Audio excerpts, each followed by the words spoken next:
Group 4 result வந்துருச்சு.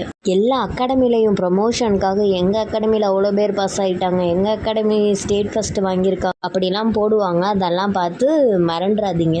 Just 120க்கு மேலே எடுத்தவங்களே maximum எல்லாருமே கிளியர் பண்ணியிருக்காங்க. அதாவது தமிழில் 80க்கு மேலே யாரெல்லாம் எடுத்தாங்களோ அவங்களாம் கண்டிப்பாக கிளியர் பண்ணியிருக்காங்க. இதுக்கு எந்த அகாடமியுமே காரணம் கிடையாது. பேசிக்கான கொஸ்டின்ஸ் எல்லாமே ஸ்கூல் புக்கில் இருந்து கேட்டுட்டாங்க.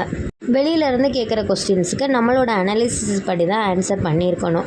என்னை பொறுத்தவரை என்ன அகாடமியாக இருந்தாலும் நம்ம படிக்கிறதுல தான் இருக்குது. நம்மளுடைய கன்சிஸ்டன்சி, நம்ம டெஸ்ட்டு போடுறது, நம்ம அந்த கொஸ்டினை அப்ரோச் பண்ணுற விதம், இதெல்லாம் தான் காரணங்களாக இருக்கும் நம்மளுடைய ஜெயிக்கிறதுக்கு.